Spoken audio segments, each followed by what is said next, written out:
કિસાનોના વર્ષોથી લટકતા પ્રશ્નો, સરકારની અધૂરી નીતિઓ અને વહીવટી બેદરકારી સામે હવે ખેડૂતો શક્તિ પ્રદર્શન કરવા જઈ રહ્યા છે. ખેડૂતોનું સ્પષ્ટ કહેવું છે કે હવે વચનો નહીં, હક જોઈએ છે.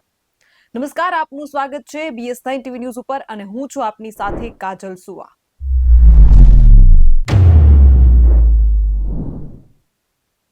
ગૌચર, પાણી, વળતર અને MSP આ બધું માંગ નથી, આ ખેડૂતોનો હક છે.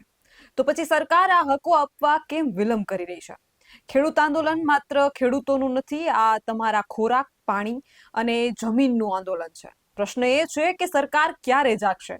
સરકાર કહે છે કે કૃષિ ક્ષેત્રે મજબૂત છીએ, તો પછી ખેડૂતો કેમ કહે છે કે અમને સાંભળતા નથી? પાકનો ભાવ નહીં, પાણી નહીં, વળતર નહીં, અને પછી કહે છે કે ખેડૂત આત્મનિર્ભર છે. આ વિકાસ છે કે વિસંગતિ? વચન તો આપ્યા છે સરકારે, રસ્તે બેઠેલા ખેડૂતોની સ્થિતિ કહી રહી છે વિકાસ બફાયો છે, પાક્યો નથી. હવે આ બધા જવાબ કોણ આપશે? કુલ મળીને ખેડૂતોનો સવાલ એ છે કે શું સરકાર હવે સાચે સાંભળશે? આ મુદ્દે વિશેષ ચર્ચા કરવા આપણી સાથે ખેડૂત આગેવાન વલ્લભભાઈ રંગાણી આપણી સાથે જોડાયા છે. નમસ્કાર વલ્લભભાઈ, BS9 ટીવી ન્યૂઝ ઉપર આપનું સ્વાગત છે. ખાસ કરીને જે ખેડૂતો હવે ગાંધીનગર કૂચ તરફ વળી રહ્યા છે એને લઈને શું કહેશો? બેન, એક તો તમારી આ BS9 ટીવી ને ખૂબ ખૂબ અભિનંદન, અને તમારા જેવા બેનને તો જાજા કરીને અભિનંદન. જો આ ખેડૂતના મુદ્દે જો તમે પ્રશ્ન ઉઠાવતા હોય એ બદલ હું તમારો આભાર માનું. જી ભાઈ, આપનો આભાર. હવે ખેડૂતને તો જાવું જ ન પડે બેન બાયણે, નીકળવાનું હોય જ નહીં ખેડૂતને બાયણે. પણ આ લોકોની નીતિ એવી છે ને એટલે ખેડૂતને આ બારું નીકળવું પડ્યું. નકર ખેડૂતને જવાની જરૂર જ નથી. જો આટલું જેટલું ઉદ્યોગપતિઓને પ્રોત્સાહન આપે છે એટલું પ્રોત્સાહન જો ખેડૂતોને આપે ને બેન, તો લાવો લખી દઉં, આ દેશ આપણો છે ને કોઈ એકેય ઉદ્યોગપતિઓને ન પોગવા દે, એટલું આગળ નીકળી જાય. પણ ખેતીને જ પ્રોત્સાહન નથી મળતું. ખેતીની જમીન દબાવવી, ગૌચરની જમીન દબાવવી, એના મળતિયાઓને બે પાંચ મોટા મોટા ઉદ્યોગપતિઓને આપી દેવી, અને ખેડૂતને જો સહકાર મળતો હોય આટલો, હું તમને કહી દઉં, તો ખેડૂતને કોઈ દી રોડ ઉપર ન નીકળવું પડે. આ રોડ ઉપર નીકળવું પડે છે એનું કારણ એ છે, આ 12 તારીખે કયો હોય ને તમે, આ ખેડૂત ગાંધીનગર આંદોલન દર દિશાએ જઈ રહ્યા છે. પણ આંદોલન શેનું? ખેડૂતને આંદોલન હોય? આપણો દેશ ખેતી પ્રધાન દેશ છે અને ખેડૂતને આંદોલન કરવું પડે. આપણે ગાંધી બાપુ, સરદાર વલ્લભભાઈ પટેલ જેવા આપણી ખેતીને પ્રોત્સાહન દેતા ગયા છે. તમે વિચાર તો કરો, આપણે આ ખેતીને ભાંગી નાખી. આ લોકોએ ખેતી માટે તો કોઈ જાતની સહાય કે કોઈ જાતનું કઈ કર્યું જ નથી. ભીખ માગવા જેવી વાત કરી છે બેનાને. અમારે લાંબા હાથ કરવા પડે છે. જે ફસલ વીમા યોજના હતી અમારી ખેતીની, એ બંધ કરી દીધી. અમારે ખેડૂતોની વીમા યોજના હતી 2019માં, એ બંધ કરી દીધી. અને 2019 નો અમારો વીમો નથી આપ્યો હજી. એટલે એ આજે આ બધું એમને દબાયેલું પડ્યું છે. અને અમને બસ એ 25-40-50 હજાર રૂપિયા દઈને ખુશ કરી દીધા. એ મોટા બળંગા ફૂકી દીધા, 10,000 કરોડના પેકેજ ને આટલા હજારના કરોડના પેકેજ. અરે ગયા જે તે સમયની સરકારે 72,000 કરોડના દેવા માફ કર્યા હતા ખેડૂતોના. એટલે આને 10,000માં તો આમાં આખું ભારત ગજવી માર્યું.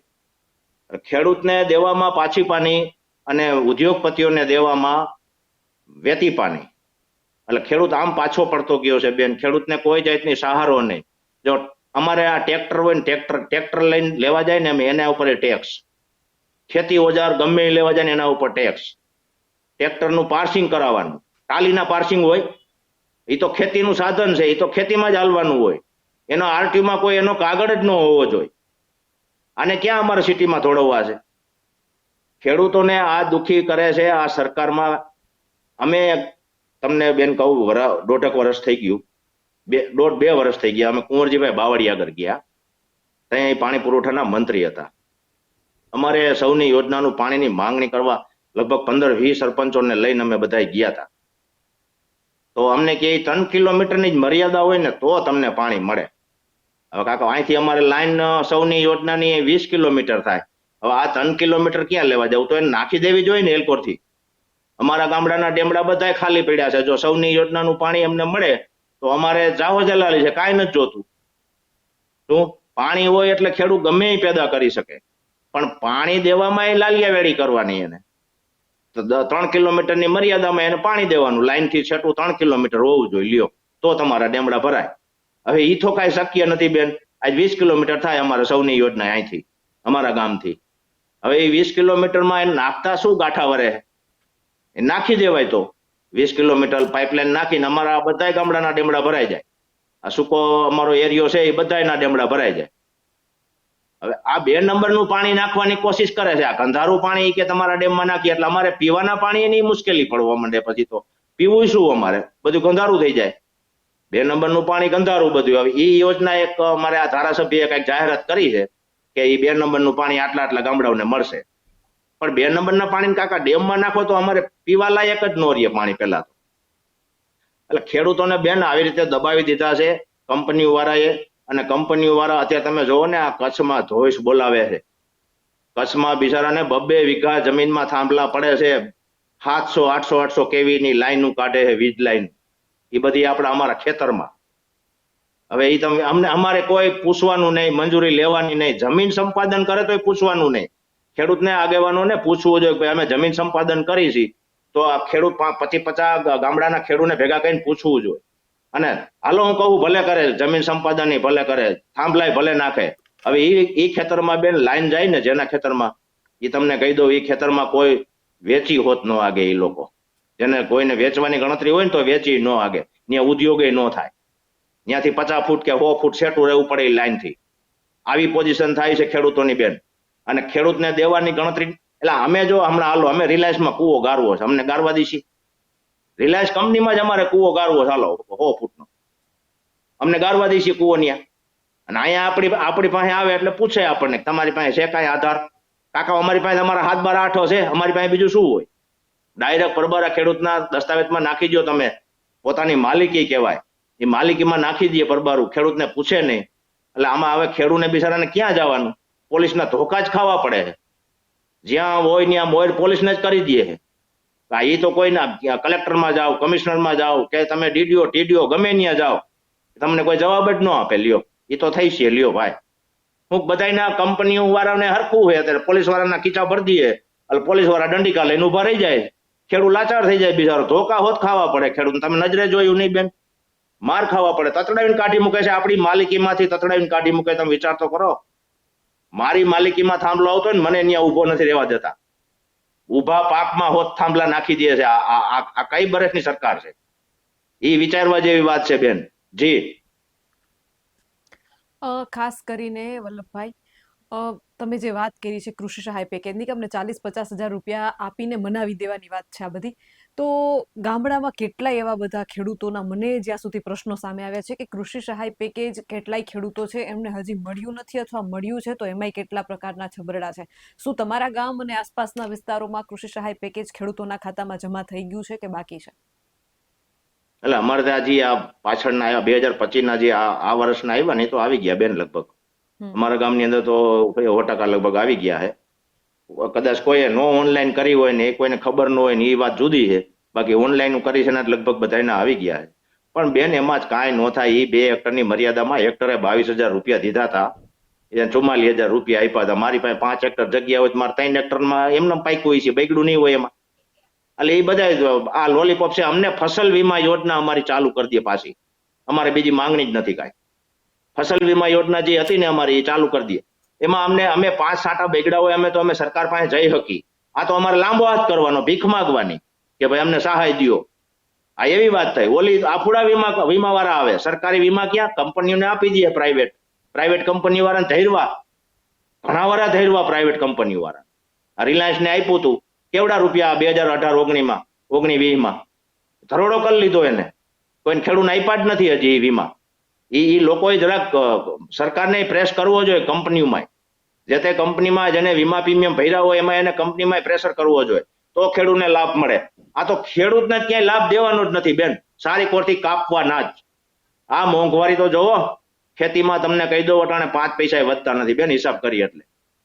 એટલી મોંઘવારી વધી ગઈ. ખાનગી કંપનીઓ જે ખેડૂતોના ખેતરોમાં થાંભલા ખોડી રહી છે. આપણે મોરબીમાં પણ થોડા સમય પહેલા જોયું કે ખેડૂતો આત્મહત્યા કરવા રસ્તા ઉપર ઉતરી ગયા અને પછી પ્રશાસન આવે છે, પોલીસની ગાડીઓ આવે છે, આગેવાનોને ભરી ભરીને લઈ જાય. આપણે કડદાકાંડમાં પણ જોયું જે રીતે ખેડૂતો પર લાઠીચાર્જ થયો. તો આ બધું પ્રશાસન જે છે એ તંત્રના ઈશારે કરી રહી છે. તો ક્યાંક ને ક્યાંક ખાનગી કંપનીઓને તંત્ર જ ટેકો આપતી હોય એવું તમને નથી લાગતું? બધી બેન સરકારને ખબર છે. જો તમે કલેક્ટરમાં જાઓ ને તોય તમને જવાબ ન મળે, કમિશનરમાં જાઓ તોય તમને જવાબ ન મળે, ગમે ત્યાં જાઓ ને જવાબ ન મળે. પોલીસને જ પકડાવી દે છે. આ મેન એક પોલીસ વાળાના વડાને સાચવી લેવાનો, જે તે વિસ્તારનો, એને ધરબી દેવાના, બાકી કાંઈ કરવાનું નહીં. તમારે ધોકા લઈને ઊભું જ રહી જવાનું. આને કાંઈ બીજું નથી આવડતું, એ જ કર્યું છે આને. હમણાં જો સરકાર અટકાવી દે ને તો અટકી હોત જાય. કાંઈ શું એના બાપની જમીનનું છે? પરબરા થાંભલા ખાલી દે હતી. આ ખેડૂતના પેટે બળતા ન બોલવું ને તો બોલવું પડે છે. એને એને એને હું કહું વિકાસ કરવો છે, વિકાસ કરવો છે તો પણ કાંઈ એને જીતતો હોય છે ને. આ વસ્તુ બધી દરિયાકાંઠાનો માલ છે બેન. દરિયાકાંઠે જ હાલે, આ ખેતરોમાં ક્યાંય ન હાલે. જ્યાં હોય ત્યાં કોકના ખેતરોમાં દંડિકા ઉભા કરી દે છે, જેના હોય એના પાક નુકસાન કરી નાખે. છતાંય સરકાર બોલતી નથી. તમે વિચાર કરી લ્યો. આ આટલે અમારે બહાર નીકળવું પડે છે, નકર અમારે આ બહાર નીકળવાની જરૂર જ નથી. હાલો. અને હવે એની આવી બન્યું હોય તો જ આ બને, આ બનાવ એનું આવી બન્યું છે. હવે ખેડૂત જે આ ઉપડા છે ને, હવે એનું આવી બન્યું. આવી જ રીતે આ સરકાર ગઈ હતી. આની આ જે તે સરકાર હતી ને આવી જ રીતે ગઈ હતી. હવે આ આવી રીતે જવાની, એ તો હોય 100%ની વાત છે બેન. આ સરકાર જે શીખવાડી હતી ને, ખેડૂતો એકઠા થવાના છે, એને લઈને કેવો માહોલ જોવા મળી રહ્યો છે? ગાંધીનગરમાં તો ખેડૂત ભેગા થઈ છે બેન. ખેડૂતો જઈશે બધાને અટાણે તકલીફો તો છે જ. ટોટલ ગમે ન્યા અમારા ગામની અંદર બેન આ 2014 પછી તમને કહી દઉં, પવન ચક્કા એટલા ઉભા કર્યા છે. આ પવન ચક્કા ને દરિયાકાંઠાનો માલ છે બધો. આ ગામડામાં ક્યાંય ન હાલે. આ પ્રદૂષણ ખરાબ કરે છે, ખેતીમાં પ્રદૂષણ ખરાબ કરે છે, અને ગૌચરની જમીન દબાવે છે. લાગે જમીનનું 1-1 એકર 2-2 એકર પકડાવી દીધી છે એ લોકોને ખરાબાની. અને અમારે 2 ગુઠા જમીન જોતી હોય ને બેન, હે, ગૌચરના જમીનની શું સ્થિતિ છે? કેમ કે પ્રશ્ન તો એ પણ ખેતી લક્ષી જ છે. ગૌચરની જમીન તો બધા ખૂંટિયા ખાઈ જ ગયા. આખલા બધા ખાઈ ગયા ગૌચરની જમીન. જ્યાં હોય ત્યાં દબાવી ન દબાવી, જ્યાં હોય ત્યાં ઠોકી દે. આ ગૌચરની જમીન 50% અદાણી પાસે છે અત્યારે. લ્યો તમે માનશો, કચ્છમાં એટલો ખરાબો દબાવ્યો છે. બધોય ગૌચર ને સરકારી બધી જમીન દબાણી. અને ખેડૂત દબાવે તો ખેડૂતને ઓમ કટવી લેવાની. અહીંયા તો ખરાબો છે, અહીંયા ક્યાં તમારું, અહીંયા ખરાબો છે. હવે એ તમે જે ઉભા કરીએ ને કંપનીઓ, એ ખરાબ જ છે બધા. ખેડૂતને નહીં દેવાનું, કંપનીઓને જ પ્રોત્સાહન આપવાનું. ટૂંકમાં આને ખેતી ભાંગવી છે. મને તો એવું લાગે છે આ લોકોએ ખેતી કરવા નથી દેવી લાગતી ખેડૂતોને, દેશ જ ભાંગવો હોય એવું લાગે છે. આમાં કોઈ પ્રોત્સાહન જ નથી. અને ઓલી સબસિડી દઈને જીએસટી કેવડા નાખી દે છે. સબસિડી તો હાલો અમને આપે છે બરોબર, પણ એની વાહે અમે લેવા જાય ને બેન, અમે જો પ્રાઇવેટ કરીને તો અમને 10 થી 15,000 20,000 ફાયદો થાય ગમે એ કામ કરીએ. આ એવડા તો ટેક્સ ચડાવી દઈએ અમારી. અમે આ કરી ફેન્સિંગ કરી તો એમાં સબસિડી ખરી, પણ જો જીએસટી ના બિલ પાકા કાઢવા પડે, થાંભલાના બિલ, મજૂરના વાઉચર ભરવા પડે, એ બધું પાકું કરવું પડે અમારે. તો અમારી વાહે શું, એ 20,000 નો અમને ફાયદો થાય. બાકી ધરાય છે બધા પ્રાઇવેટ કંપનીઓ વાળા. અમને કાંઈ એમાં સબસિડીમાં એ કહેતા હોય ને કોઈ, તો એ બધા લોલીપોપ જ છે. કોઈ જાતની સબસિડી નથી. 50%માં જે તે સરકાર હતી ને બેન, ખેડૂતો માટે બિયારણ 50% મળતું હતું. નિગમમાંથી 50%માં બિયારણ મળતું હતું. આના પહેલા જે તે વખતની સરકાર કેન્દ્રમાં હતી ત્યાં કેન્દ્ર સરકારનો જે પરિપત્ર હતો કે ખેડૂતોને 50%માં બિયારણ સરકારી આપવું જોઈએ. આ લોકો તો શું સબસિડી આપે અમને? ગમે ત્યાં લેવા જાવ ને 10-20% કાપી દે. એ તમારું 8આનું આધાર કાર્ડ લાવો તો એ તમને કાપી દે. બાકી ખેડૂતોને હે ને બેન આવી રીતે દબાવી દીધા છે, બાકી કાંઈ નથી. અને એટલે જ ખેડૂતને બાયણે નીકળવું પડ્યું. ખેડૂતને બહાર નીકળવાની જરૂર જ નથી બેન. તમને કહી દઉં, અમારા વીમા દબાવ્યા નથી, અમને ભાવ દેતા. અમે તો એમ કહી છીએ અમને આ એમએસપી જો અમને કરી દઈએ ને બધા જણસીની તોય સારું. કાં બધી જણસી લેવા માંડે. આ મગફળી, કપાન, તુવેર ને ચણા લે છે ને એવી રીતે બધી લસણ, જીરું, ધાણા બધું એને લેવું જોઈએ. કાં અમને હે ને ભાવાંતર યોજના કરી દઈએ. આ એક વસ્તુ ખેડૂતને જોઈ છે. આ લોલીપોપ અમારે જોતા નથી. એના આ ટેકાના ભાવની મગફળી ખરીદાય છે બેન, તમને કહી દઉં, એમાં સરકારને કેવડી નુકસાની તમને ખબર. છતાં એ ભોગવે છે. શું કામ? કે બધા મળતિયાઓને ખાવા મળે ને થોડું થોડું. બધાને 3-3% મળે. હવે આ ડોહી 1800 ની મણ પડે છે ને અટાણે ઓનની સાઇલમાં આ મગફળી. હવે એને શું ભાવી પડે? ઓલું કાંઈ ઝંઝટ મારી નથી. એને અમને ભાવ દઈ દે 1300 રૂપિયાથી જ ભાઈ હરાજી ચાલુ કરો, 1300 થી નીચે હરાજી ચાલુ કરે અને લાયસન્સ રદ કરો. શું કામ ને આમ કરો? ઊંચા ભાવથી જ હરાજી મૂકો. એવું કરવું નથી તો એમાં કોઈ મળતિયા ખાઈ ન આગે. આમાં બધાને ધરોડિયા મળે, જેવા ને તેવા ખાલી દે માલકો કદડા, એટલે બધાને ફાયદો થાય. એટલે આમાં હે ને બેન, ખેડૂત આમ જ દુખી થવાનું છે. ખેડૂતને કાંઈ વધતું જ નથી. કેવડી સબસિડીઓ હતી અમારે, બધી સબસિડીઓ કાઢી નાખ્યું આને. બધી એવી જીએસટી વાળી પાકા બિલ વાળી કરી નાખ્યું. એટલે ખેડૂતને એની દિશા જ છે. અને જાહેરાતો મોટી મોટી કરી દઈએ. ખરેખર માર્કેટિંગ યાર્ડમાં વલ્લભભાઈ મગફળી, કપાસ, જીરું, આ બધા ચણા જે અગત્યના પાકો છે, ઘઉં છે, બાજરી છે, આ બધા પાકોનો ખરેખર ભાવ કેટલો હોવો જોઈએ તો ખેડૂતને પોસાય? બેન મગફળી છે ને, અત્યારે મગફળી 1500 થી હેઠે વેચાય ને એટલે ખેડૂતને નુકસાન જ છે. રૂપિયા 1500, 2000 થી હેઠો કપા વેચાય ને તો એ ખેડૂતને નુકસાન જ થાય. આ તો નો છૂટ કે 1500-1600 વેચવા જવો પડે. શું કરે? જરૂર હોય પૈસાની, ખેડૂતને વેચવો પડે છે, મજબૂરી છે. આ ભાવ હોય ને, જો અત્યારે અમે ચણા બિયારણમાં લેવા ગયા ને બેન, 1800 ને 2000 ના મણિકા લઈને વાવ્યા. તમને કહી દઉં, 1800-2000 ના મણિકા લઈને અમે વાવ્યા છે અને અમારો માલ જઈશે ને એટલે 1000-1100 વેચાય છે. તમે વિચાર કરી લ્યો, 700-800 રૂપિયાનો ગાળો રહેશે. શું કરવું? અમે એટલે તો અમને પીડા થાય છે. આ બહાર નીકળવાનું કારણ એટલે છે. અમને કાં ભાવાંતર યોજના કરી દો અને કાં અમને એમએફસી કાયદેસર ની કરી દો, બધી જણસીઓની. અત્યારે આ ડુંગળી, આ લસણ નું ભાવની વાત કરી છે. મારે તમારી પાસેથી ખાસ એ જાણવું છે, કેટલા એવા દર્શક મિત્રો આપણે જોઈ રહ્યા છે કે જેમને એ ખ્યાલ નહીં હોય કે કદાચ ખેતી સાથે સંકળાયેલા ન હોય એટલે ગૃહિણીઓનું બજેટ ખોરવાઈ જાય એવા મુદ્દા ઉઠાવતા હશે કે એટલો બધો મગફળીનો ભાવ થઈ જાય તો પછી તેલના ડબ્બા મોંઘા થાય છે, ગૃહિણીઓનું બજેટ ખોરવાય છે. પણ એ ગૃહિણીઓને આજે તમારા માધ્યમથી મારે એમને સમજાવવું છે કે 1 વીઘામાં મગફળી પકાવવા માટે કેટલો ખર્ચ થાય. મારે બધો હિસાબ તમારી પાસેથી જાણવો છે કે 1 વીઘામાં મગફળીનું બિયારણ કેટલા રૂપિયાનો ખર્ચ આવે, રાસાયણિક દવાનો કેટલા રૂપિયાનો ખર્ચ આવે છે, સાથે સાથે મગફળીને નિંદામણ માટે એની મજૂરી અને થ્રેસરમાં કાઢવાથી લઈને ટોટલ ખર્ચ 1 વીઘા દીઠ કેટલો થાય છે અને ઉત્પાદન કેટલું છે, અંતે ખેડૂતને બચે છે કેટલું, એ હિસાબ કરાવો. કદાચ ગૃહિણીઓનો જે સવાલ છે ને કે અમારું બજેટ ખોરવાઈ જાય છે, એનો જવાબ કદાચ આજે તમારા પાસેથી અમને મળી જાય તો. જો 1 વીઘે 1820 રૂપિયા ખાતરની ગુણી, બરોબર, 3000 રૂપિયાની દવા અને 4000 રૂપિયાના મગફળીના દાણા,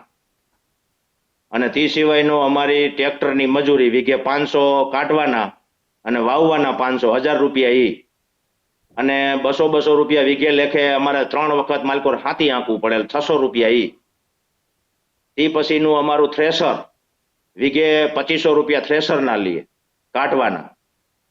હવે તમે વિચાર કરો, અને થ્રેસર વાહે પાછા મજૂર જોઈ, એના 500 રૂપિયા રોજ, એટલે 1 વીઘામાં 2 મજૂર જોઈ, 1000 રૂપિયા ઈ. 12-13 તમને કીધા મેં, 12 થી 13000 રૂપિયાનો ખર્ચો બેન થાય છે વીઘે. હવે અમારે શું વધે વાહે? તમે વિચાર કરી લ્યો. એટલે ખેડૂત કોઈ કહેતું હોય ને તો ગૃહિણીનું બજેટ ખોરવાય છે, તો હું તો તમને ચોખ્ખું કહું છું, સરકારે એટલે જ ખેતીને પ્રોત્સાહન દેવું જોઈએ પૂરેપૂરું. અમારી વસ્તુના ભાવ ઘટાડવા જોઈએ તો જ ગૃહિણીના બજેટ ન ખોરવાય. એના બજેટ ખોરવાય એટલે ખેડૂતને મરવાનું. તમે વિચાર તો કરો, અમે કેવી રીતે પકવી છીએ અમને ખબર છે બેન. તમે આવ્યા હતા ચોમાસામાં જોવા આવ્યા હતા, તમને ખબર છે અમારી કેવી દિશા હતી. હવે એમાંય પાછું આવું અતિવૃષ્ટિ થાય એટલે શું, અમારી બધી નુકસાની, એમાં અમારો નફો બધો વયો જાય. એમાં અમારે કરવાનું શું?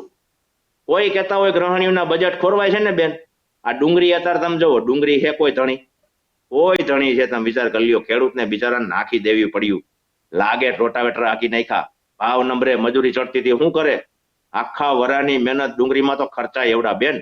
મરચું છે, ડુંગરું છે, એ તો બહુ ખર્ચાળી વસ્તુ છે. આ લસણ તો હવે થાતા હોત નથી. 1 વીઘામાં 100 મણિકા થતા હતા, હવે 20-25-30 મણ લણ થઈને ઉભું રહીએ. અને ખર્ચો કેવડો? હવે અત્યારે 1200-1500 ના ભાવ કર્યા લહણના. હવે કોઈને ખબર છે ખેડૂત પાસે નથી. હવે ખેડૂત પાસે જણસી પતી ગઈ.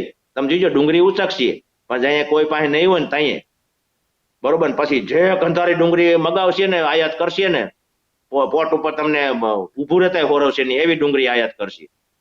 હવે હમણાં ચણાની આયાત કરશે, કપાના 25% ટેરિફ લગાડ્યા. હવે આ બધું ખેડૂતને આમાં છે બેન. આપણો માલ બાયણે નથી જાતો, એનો માલ આપણે લઈ આવી, તો આપણો માલ કાઢો ને બાયણે, હમણાં ખેડૂત જલસા કરે, પણ એ નથી કરવું. જી બેન. આજથી 12 વર્ષ પહેલા અંદાજે જ્યારે અમે સ્કૂલમાં હતા નાના નાના, ત્યારે એક સામાન્ય બોલપેન 2 રૂપિયાની આવતી. એ બોલપેન આજે 5 રૂપિયાની 7 રૂપિયા સુધીની થઈ ગઈ છે.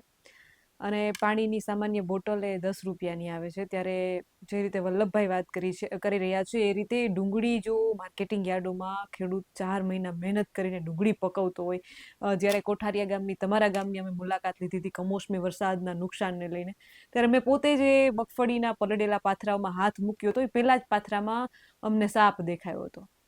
અરે ખેડૂતો એટલા બધા જીવજંતુ ને જોખમની વચ્ચે રહી અને પોતાની જણસી પકવતો હોય છે.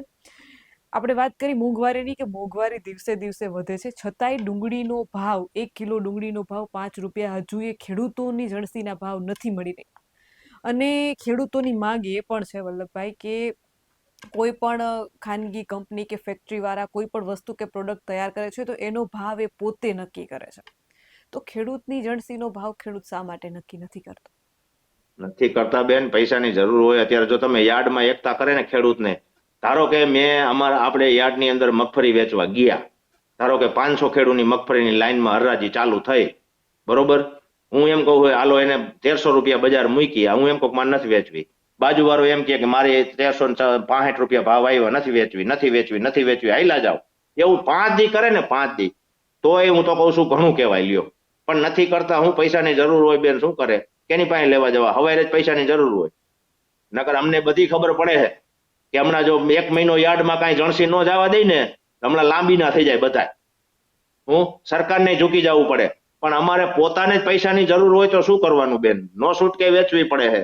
નકર અમને બધી ખબર પડે છે. હમણાં 1 મહિનો હાવ લોક જ કરી દે તો હમણાં બધા હલવાઈને ઉભા રહી જાય. કાંઈ એટલે કાંઈ માર્કેટમાં ન જાય 1 મહિનો, બકાલું દૂધ કે આ બધી ખાદ્ય ધાન અનાજ કાંઈ ન જાય. શું કરે? અત્યારે અમુક રોજે રોજ લઈને ખાવા વાળા છે બેન. 5 કિલો અનાજ લઈને સિટીની અંદર તમે જાઓ ને, 5 કિલો રોજના ઘઉં લઈને ખાઈને ધરાવીને ખાય છે, તૈયાર લોટ લઈને ખાય છે, આટા તૈયાર લઈને ખાય છે. આવી પોઝિશન છે અત્યારે મજૂરોની. અને મજૂરનું તમે કહેતા હો ને બેન, તો મજૂરી તો આ ખેડૂત પૂરા કરે છો. મજૂરને તો ખેડૂત સાચવે છે, કંપની વાળા નથી સાચવતા, નથી જાજા તો ખેડૂતો સાચવે છે. છતાંય સરકારના કાન બઠા છે. તમે વિચાર કરી લ્યો. જો અટાણે અમને પ્રોત્સાહન દે ને ખેડૂતોને, તો અમે તો હોના પકવી એમ છે, પણ નથી દેતી. એને ખબર છે ખેતીમાં અમારી પાસે કાંઈ ન વધે, તો અમારે ભ્રષ્ટાચાર છે એમાંથી કરવો. આવું બધું અમે કરી દઈ તો અમારે શું કરવું? એના ખાવ બંગલા બધા ઉજળ થઈ જાય. એટલે આ સરકારમાં બેન તમને ખેતી લાયક સરકાર જ નથી. આ હું તો એમ જ કઉ છું, લ્યો ને, ખેતી લાયક સરકાર નથી. આ ઉદ્યોગપતિની સરકાર છે. નકર આમ ખેડૂત માર ખાય. ખેડૂનો દીકરો પોતાની માલિકીમાં માર ખાય. તમે વિચાર તો કરો. અમને એ એક આહુણા આવી જાય છે આપણને કે મારા દીકરા આપણી માલિકીમાં તો સર કરી જાય. બોલો, ગારવા દે. મેં તમને કીધું ને, ગારવા દે. લ્યો અદાણી કંપનીમાં અમને કૂવો, હાલો ભાઈડા હોય ને તો અમને 100 ફૂટનો કૂવો આમ 50 બાય 50 નો ગારવા દે. ત્યાં અમને અડવાઈ નહીં દે. ત્યાં તો એના બધા મળતિયા ઉભા રહી જાય. ત્યાં નો હાલે, આમ ને તેમ ને કંપની છે. હવે કંપની કાકા અમને પાડ કાઢી નાખી. આ કંપનીઓએ, આ ખેતીની પાડ કાઢી નાખી છે. તમને કહી દઉં, ખેતીને નુકસાન જે કઈ કર્યું ને. અને હવે બેન તમને કહું, 15% જમીન અમારા વિસ્તારમાં બિનખેતી થઈ ગઈ. 15%. એટલે એ તો ખેતી લાયક જ ન રહી. હવે બિનખેતી થઈ ગઈ એટલે ત્યાં ઉદ્યોગ થવાના. એ તો ખેતી કરવા લાયક જમીન રહી જ નહીં. એટલે એમ જમીન ઘટતી જાય છે. ઉદ્યોગોને પ્રોત્સાહન આપતા જાય છે આ સાહેબ, અને ખેતીને દબાવતા જાય છે. નો છૂટકે વેચવી પડે. શું કરે? ભેગું થતું નથી હવે. એટલે બધાની તકલીફો ન્યા ઊભી થાય છે બેન. જી. ગાંધીનગરના આ આંદોલનને લઈને જે ખેડૂતોની આશરે 21 જેટલી પડતર પ્રશ્નો છે, આ 21 પડતર પ્રશ્નો જે છે એને લઈને ખેડૂતો ગાંધીનગર ભેગા થવાના છે. એમાં મુખ્ય કયા પ્રશ્નો પર ભાર મૂકવાનો છે, અને જે અનેક ખેડૂતો છે જે તમને જોઈ રહ્યા છે, એમને આ આંદોલનને લઈને તમે શું સંદેશ આપવા માંગો છો? અમારું આંદોલન બેન તમને કહી દઉં, આ ખેડૂત જે આંદોલન કરે છે ને, પેલા તો જો અમારી મિલકત અમારા બાપ દાદાની હોય ને, એ મિલકતમાં જે સ્ટેમ્પ ડ્યુટી છે ને, એ એને મુક્તિ કરી દેવી જોઈએ. બરોબર, વારસાઈમાં અમારે કેવડી પીડા કરવી પડે છે. એક તો એ જ અમને નુકસાની છે. અને એક આ ગૌચરની જમીન ને બધી એને કાયદેસરની કાઢી લેવી જોઈએ, માપણી કરીને. બધી જમીન એને કાઢવી જોઈએ. પણ ક્યાં સરકાર કાઢે છે? અને બીજી અમારે આ માપણી જમીન માપણીની જે ભૂલ ભરેલી ભૂલ કરી છે ને એ તો એને હાવ રદ જ કરવી પડશે, હાલશે જ નહીં કોઈ દી. કારણ કે આને ખબર જ એક અધિકારી નથી કે કેમ જમીન મપાય શું કરાય. બરોબર છે. રસ્તા નંબરે કોઈ નકશામાં અમારા જૂના રસ્તા નહીં, કાંઈ નહીં, બધું બંધ. એને કાયદેસરની એક જમીન અમારી કરવી હોય ને તો આ જૂના જે અમારા માપણી શીટ છે ને એ મુજબ એને હાલવું પડશે. બાકી નકર આ હજી એની સેટેલાઇટની હજી કરે છે ને એમાં કાંઈ એને થવાનું નથી. સેટેલાઇટમાં અવરા હવરા બધા પાડોશીને બજાવશે. અમારા અંદરો અંદર ડખા કરાવે છે. આ માપણી જમીનની એવી હતી કે અંદરો અંદર ડખા થાય તો એને એ રદ કરવી પડશે. અને બીજું અમારે શું છે, અમારે એક આ ભાવાંતર યોજના, અમારે આ ભાવાંતર યોજના કરી દઈએ. અને એક આ જે કાંઈ જમીન સંપાદન કરે છે, જમીન સંપાદન કરતી વખતે કોઈ 5-50 ખેડૂત આગેવાન મોટા હોય કે કોઈ રાજકારણમાં જ ન હોય એવા ખેડૂતને બાનમાં લઈ અને એને બધું સમજૂતી કરીને કરવું જોઈએ. આ પરબારું જેની રીતે કરી નાખે સમજૂતી એમ હાલે.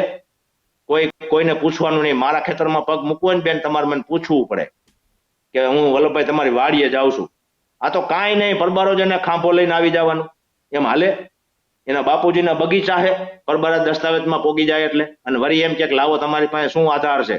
અમારી પાસે શું આધાર હોય? અમારી પાસે અમારો હાથબારનું પાણી હોય, એ અમારો આધાર. અમારી પાસે બીજું કાંઈ ન હોય.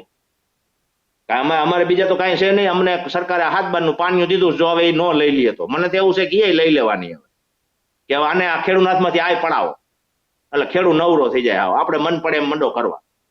આ નીકળવું પડ્યું છે એટલે બાયણે બેન, અમારે આટલે બાયણે. અને એક અમારા સહકારી મંડળીઓને જે મતદાન થાય છે ને માર્કેટ યાર્ડમાં, એ બધાય સભાસદોએ મતદાન કરવું જોઈએ.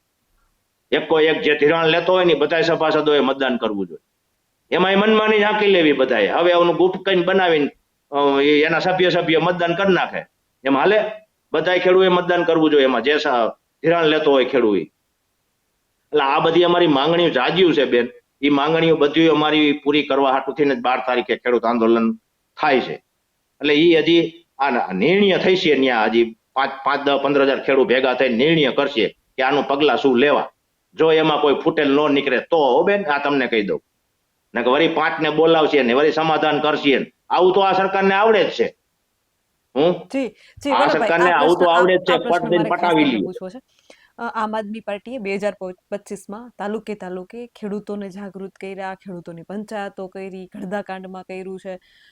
અને ખેડૂતો ખરેખર 2025ના વર્ષમાં જાગૃત થયા છે. બહુ મોટી સભાઓ થઈ છે. પાછલા વર્ષોમાં આવું નથી થયું જેટલું 2025માં જાગૃતિ આવી છે. પરંતુ જેવું કોઈ આંદોલન મજબૂત થાય એટલે એમને તરત જ આંદોલનના જે મુખ્ય કાર્યકર્તાઓ હોય એમને બોલાવવામાં આવે છે, એમની સાથે બેઠકો કરી અને આંદોલનને ઠંડુ પાડી દેવામાં આવે છે. એટલે સરકારને કામ નથી કરવું કે પછી એમને ક્યાંક ને ક્યાંક ડર છે કે ખેડૂતો મોટી સંખ્યામાં ભેગા થશે તો પછી એક નિર્ણય લેવો પડશે. ખેડૂતને ક્યાંક ને ક્યાંક એવું લાગે છે કે હુડાનો પ્રશ્ન આપણે જોયો, બનાસકાંઠા સાબરકાંઠા બાજુ જે હુડાનો પ્રશ્ન હતો 11 ગામોનો, એ હુડામાં પણ એમ થયું કે હુડાનું જે ખેડૂતો વિરોધ કરી રહ્યા હતો એ હુડાને સ્થગિત કરી દેવામાં આવ્યું. રદ નહીં, શબ્દ સાંભળજો, શબ્દ ઉપર પકડ કરજો, રદ નહીં સ્થગિત કરવામાં આવ્યું. એટલે નિર્ણય ક્યાંય આવતો નથી. કચ્છનું જે છે, કચ્છમાં પણ એમ કલેક્ટર સાથે મિટિંગો થઈ, પાલભાઈ ત્યાં ગયા તો ત્યાંથી પણ એમ કે હવે અમે પોલીસ પ્રોટેક્શન જે છે એ ખાનગી કંપનીઓને નહીં આપીએ. પણ ક્યાંય એવો ઉલ્લેખ નથી થયો કે હવે ખેડૂતોને યોગ્ય વળતર આપવામાં આવશે, ખેડૂતોની માંગ છે એ પ્રમાણે વળતર મળશે, એવો ક્યાંય ઉલ્લેખ નથી. ક્યાંક ને ક્યાંક સ્થગિત કરી દેવામાં આવે આવા ઉલ્લેખ થાય છે. અરવલ્લીનો મુદ્દો આપણે લઈએ. અરવલ્લીમાં જળ બચાવો, જંગલ બચાવો જે અભિયાન ચાલી રહ્યું છે એમાં પણ અરવલ્લીના મુદ્દાને પણ થોડો ટાઈમ માટે જે સ્થગિત કરવામાં આવ્યું છે. એટલે સ્થગિત એ કોઈ પ્રશ્નનું નિવારણ નથી. ક્યાંક ને ક્યાંક તંત્ર પ્રશાસન ભાગી રહ્યું છે, કોઈ એક નિર્ણય પર ઉભતું નથી. અને જમીન, જળ, જંગલ આ બધાયના ભોગે શું વિકાસ થશે? બેન હા, આમાં તમને કહું, જો ખેડૂત ભેગા થઈ છે ને એટલે એટલી પોલીસ ગોઠવી દે છે ને ત્યાં તમે એની સીમા નહીં. તમે જોઈજો, અમારા પબ્લિક કરતા પોલીસ જાજી છે. બરોબર, પોલીસને જ મોર કરવાની છે અને બીજું કાંઈ નથી કરવાનું. ધોકા હોત મારો ભગવાન કરે ધોકા ન ખવડાવે થારું. અમને દીએ બીક લાગે. શું છૂટા ધોકા જ ખવડાવશે. ભેગા થાય ખેડૂત એટલે એને હવે ખેડૂત એમ બી ગયા છે કાંઈ ખેડૂત બહાર જ નથી નીકળી શકતા કે ખોટે ખોટું ત્યાં પકડી જાય ને ધોકા ખાવા જાવું. અને જે કાંઈ જે કરે છે ને બધું, પાલ આંબલિયા બહુ લડ્યા, બિચારા કચ્છમાંય બહુ લડ્યા, દ્વારકામાંય બહુ લડ્યા, ઘણી મહેનત કરી. બરોબર, તો એના અમુક 10% ફાયદો થોડોક થયો ખેડૂતોને, 10% થોડાક જાગૃત થયા ખેડૂતો, એવું નથી. જાગૃત થયા છે ખેડૂત. તમે કહો છો એમ 2025માં જાગૃત જાજા થયા, તેમાંય તમારું આ કડદાકાંડની કોઈને ખબર હતી બેન? હાલો, આ તમે જઈને ઉજાગર કર્યું ત્યાં હળદળમાં જઈને બોટાદ તાલુકામાં, તો આ બધું નીકળ્યું. કોઈને નથી ખબર. આ કેટલા વર્ષથી હાલતું છે કેને ખબર? મારો રામ જાણે. આ તો હાલતું જ છે ને આ કડદાકાંડ. તો તમે બધા જઈને મીડિયા વાળા આવે, એમાં તમારો તો હું તો મેન નતું ત્યાં તમારું. તમે હજી ખેડૂત પ્રશ્ન ઉઠાવ્યા હતા ને તો મેન હતા. આ કોઈને ખબર જ નહોતી પડતી. આવું નવું કરતા આવતા હતા, કારણ કે ખેડૂત ખબર નહોતી. આ જાગૃત થયા કહેવાય ખેડૂત. હવે ખબર પડવા માંડી. હવે ક્યાંય પણ 200 ગ્રામ 100 ગ્રામ માલ જાય છે, તરત જ ખેડૂત ઉભો રાખી દે, વિડીયો ઉતારવા માંડે.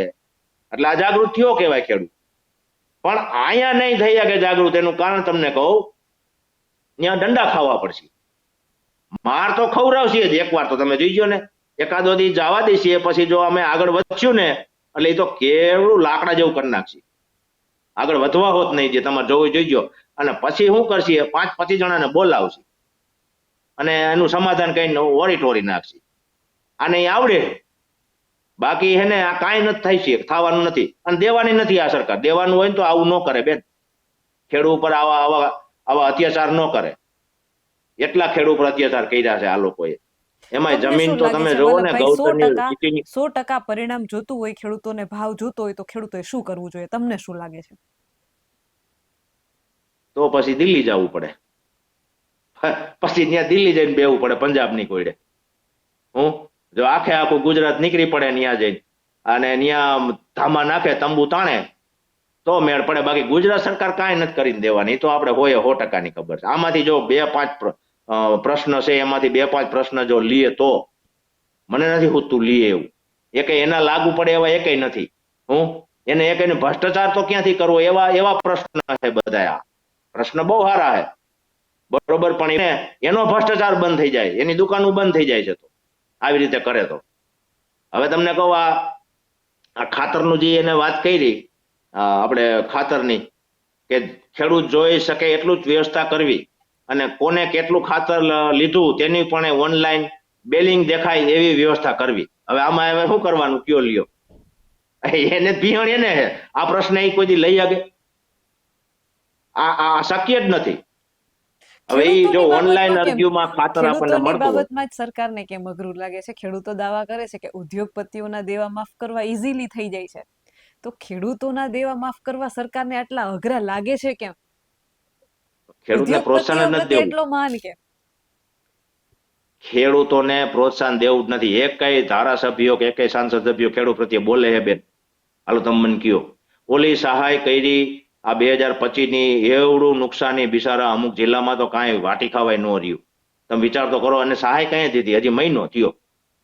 તમે વિચાર કરી લ્યો. ત્યાં તાત્કાલિક દેવાની વાત હતી અને હવે મહિનો એક થયો. એમાં ફોર્મ કેટલા ભરાવીને ઓનલાઈન કરાવીને સર્વે ડાઉન, ખેડૂતને બિચારાને લાઈનમાં જ રહેવાનું. આને આવડી ગયું છે હવે, સમજ્યા? આમ કરો એટલે ખેડૂત ઉભા રહી છે.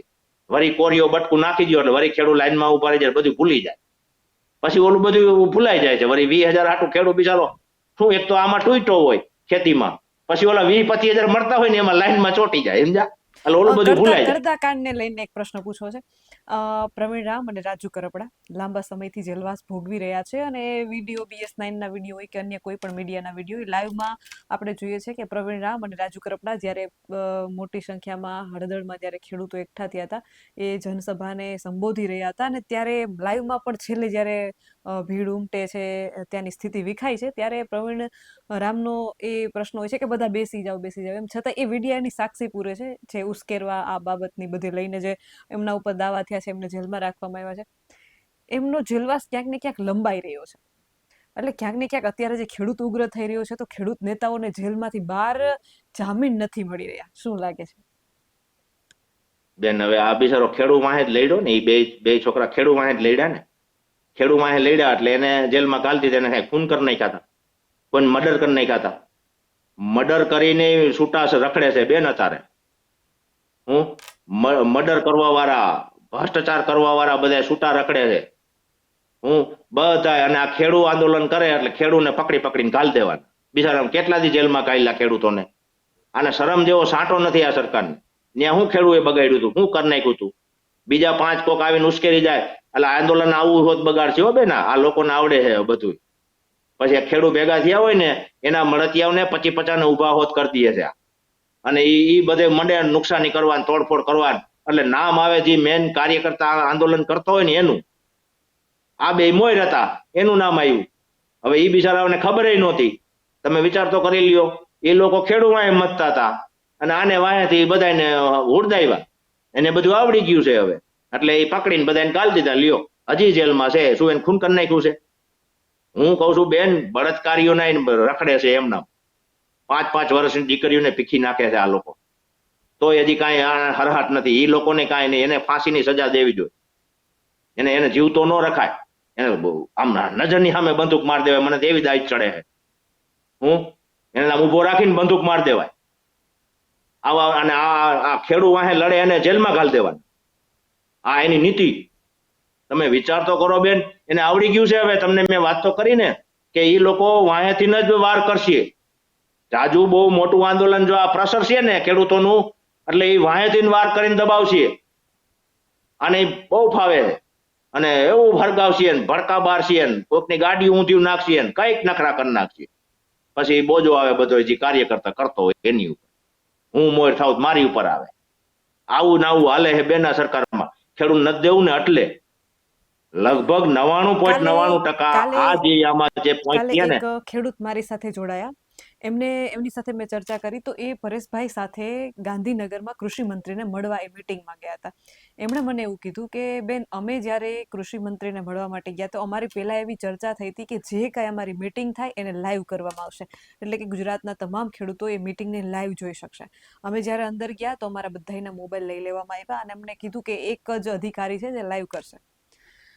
કોઈ લાઈવ થયું નહીં. વિડિયા પણ બહાર ના આવ્યા. એમાંથી વિડિયા પણ એ અધિકારીએ જે ઉતાર્યા છે એમાંથી શોર્ટ કટકા છે કે જેમાંથી કૃષિ મંત્રી તેમને સમજાવી રહ્યા હોય એમને લગતા, એમને ફાયદાકારક હોય એવા વિડિયા જ બહાર પાડવામાં આવ્યા છે. એટલે ક્યાંક ને ક્યાંક બોલાવો છો તમે, પણ વાત એ જ છે કે નિર્ણય કોઈ આવતો નથી. હવે વલ્લભભાઈ, સમસ્યા ખેડૂતોને અલગ છે અને એ પ્રશ્નોના નિવારણ માટે હવે ખેડૂતો ગાંધીનગર જવા માટે તૈયાર થયા છે. ત્યારે આવનારા સમયમાં હવે જોવાનું એ રહેશે કે શું ખરેખર ખેડૂતના આ પ્રશ્નોને સરકાર સાંભળશે. BS9 TV ન્યૂઝ સાથે જોડાવા બદલ આપનો ખૂબ ખૂબ આભાર. પ્રશ્નો અનેક છે ખેડૂતોના, પરંતુ સવાલ એ છે 2025ના વર્ષમાં આખા વર્ષ દરમિયાન આપણે જોયું કે આ વર્ષમાં ખેડૂતો ખૂબ જાગૃત થયા, મોટા પાયે આંદોલનો થયા. આમ આદમી પાર્ટી દ્વારા પણ ખેડૂતોને જાગૃત કરવામાં આવ્યા, આંદોલનો મોટે પાયે થયા છે. પરંતુ પ્રવીણ રામ અને રાજુ કરપડાના એ લાઈવના વિડીયો ક્યાંક ને ક્યાંક સાક્ષી પૂરે છે કે ત્યાં હળદળમાં શું ઘટના બની હતી. એમ છતાંય જે એમને જામીન નથી મળી રહ્યા, એમનો જલવાસ લાંબો ને લાંબો ચાલી રહ્યો છે. એટલે શું તંત્રને ક્યાંક ને ક્યાંક મનમાં એ બીક છે કે જો ખેડૂત નેતા બહાર આવશે તો ખેડૂતમાં અત્યારે જે ઉગ્રતા છે એ ફરી મજબૂત આંદોલનોમાં બદલી શકે. એટલે તંત્રને શું ચોરી શું છે એવી એ એક સમજવા જેવી વાત છે. અને 12 તારીખ ઉપર ગાંધીનગરમાં જે ખેડૂતો ભેગા થવાના છે એના ઉપર સૌ કોઈની નજર છે, કારણ કે આ વખતે ખેડૂતોનો આક્રોશ ખૂબ વધારે છે. વધારે એટલા માટે છે કે તંત્ર અને સરકાર એમને ભાવને લઈને હેરાન તો કરતું હતું, પણ આ વખતે કુદરત, કમોસમી વરસાદે પણ ખેડૂતોને હેરાન કર્યા છે. ગાંધીનગરમાં થનારા આ શક્તિ પ્રદર્શન પર સમગ્ર રાજ્યની નજર છે. ખેડૂતો કહે છે કે આંદોલન માત્ર માંગો માટે નહીં, પરંતુ ખેતી અને ખેડૂતોના અસ્તિત્વ માટે છે. ખેડૂતો રસ્તા પર ઉતરે ત્યારે સરકાર કહે છે સંવાદ ચાલે છે, પણ પ્રશ્ન એ છે કે જો સંવાદ ચાલે છે તો ગાંધીનગર સુધી કૂચ કેમ કરવી પડે છે. આગળના તમામ અપડેટ્સ માટે આપ જોડાયેલા રહેજો BS9 TV ન્યૂઝ સાથે. આવા જ વધુ અહેવાલ સાથે મળતા રહીશું. તમે અમારી YouTube ચેનલને સબસ્ક્રાઇબ કરવાનું અને અમને Facebook અને Instagram પર ફોલો કરવાનું ચૂકશો નહીં. બાકી અવનવી અપડેટ મેળવવા માટે આપ જોતા રહો BS9 TV ન્યૂઝ. જય જવાન, જય કિસાન.